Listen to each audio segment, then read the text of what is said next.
I'm going to introduce you to two local success stories. And the first person is Christie Smith. She's from LJ Hooker, and you will know her real estate agency from down the road. She's the principal as well as the agent. And then we have Paul Casboult, and he is from Logan Country Community Bank. I want to get that right. And so a big round of applause to welcome our... So I'm going to start with Christie.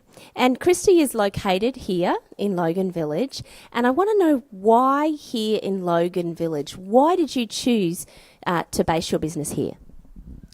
Got into real estate about 13 years ago. I lived locally just at Tamborine, and from what I was doing down the coast and looking at the area here, saw a fantastic opportunity for an area that was just about to take off, that's got the development, that doesn't have the infrastructure yet, but it's coming. So for somebody getting in and starting small and growing the business with a growing community, to be part of the community, it was just ideal for me. Obviously, real estate was where I saw the opportunities. But for an underserviced area, for people that live here, you know that you're used to travelling 40 minutes, 50 minutes, an hour to things that other people go a walking distance down the road. Having some of those local infrastructure and assets come closer to where we have them here, and seeing that they were going to be coming with Yarrabilba up the road and so much more of the development around, it was an ideal spot to start up. And Paul, you're also based here in Logan Village. Do you want to explain to the group what it is, why here, and what's special about Logan Village to you?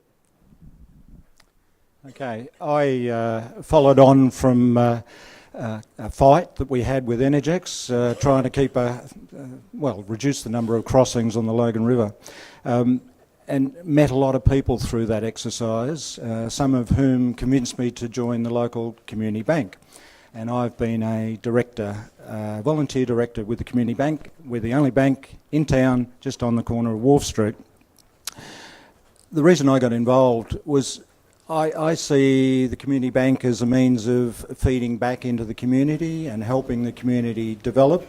And one of those ways in which we've tried to do that is we held a forum back in October 2012, which is quite a long time ago now, I realise. And similar to this in some respects, smaller. Well, we had about 113 people, I think. But we tried to prioritise ideas for the development of Logan Village.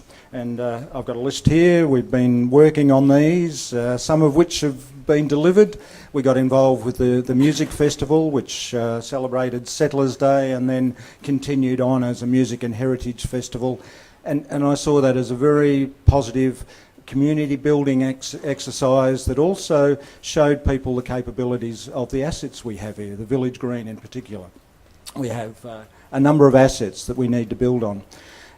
Other things that we've been involved with we worked with the Logan Village State School on a few projects, and a colleague of mine who's not here, who was here earlier, Alan Pettigrew, was heavily involved with trying to extend the museum, which was another project that came out of the forum that the bank held.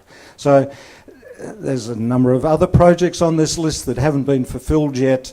I'm hoping this exercise today might reinstate some of those projects, because I think there's some good things that can still happen here.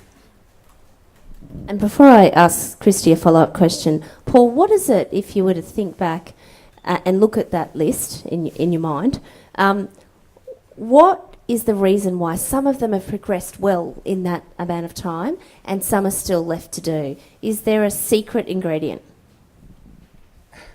Absolutely. I think when people propose projects, what you need to do is record their name and their supporters and make sure that they're part of the process to actually deliver the project. And I provide that advice for today's forum.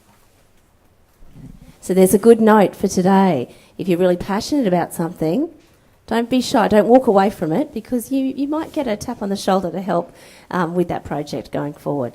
And so, Christie, as well as you being based here, you've obviously looked at the marketplace. And if you were to sell Logan Village, if you were to sell it to people to say, come and invest here, come and live here, come and help us to deliver these projects, how would you sell Logan Village? From a business point of view, it really family. Bringing people to the area, it's where your kids can go to school, where you've got a short travel, where there's opportunities for work, where there's opportunities to grow, where there's opportunities to build a business, where you can have lifestyle, where you can have convenience.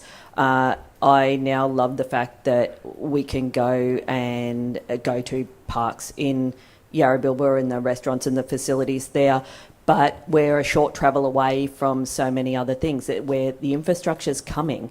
And for people that say, why buy in the area? It's because, you know what? It's still a bit of a secret. People don't know what's going to be here and what it's going to be like. So get in first before everybody else realises. And it is really something that can be family orientated. And the connection between Yarrabilba and Logan Village and the other suburbs really is family. That if you've got somebody at the Living Gems facilities and somebody living up at Yarrabilba, where their families can connect, where you can have the youth, you can have the more mature, you can have the experienced business people, but what they really can do is develop a really family feel around the entire area and the connection between the couple of areas. Thank you so much for that. Love the insight. We've got the marketing perspective, the money perspective, and the community involvement. So I want you to thank our presenters.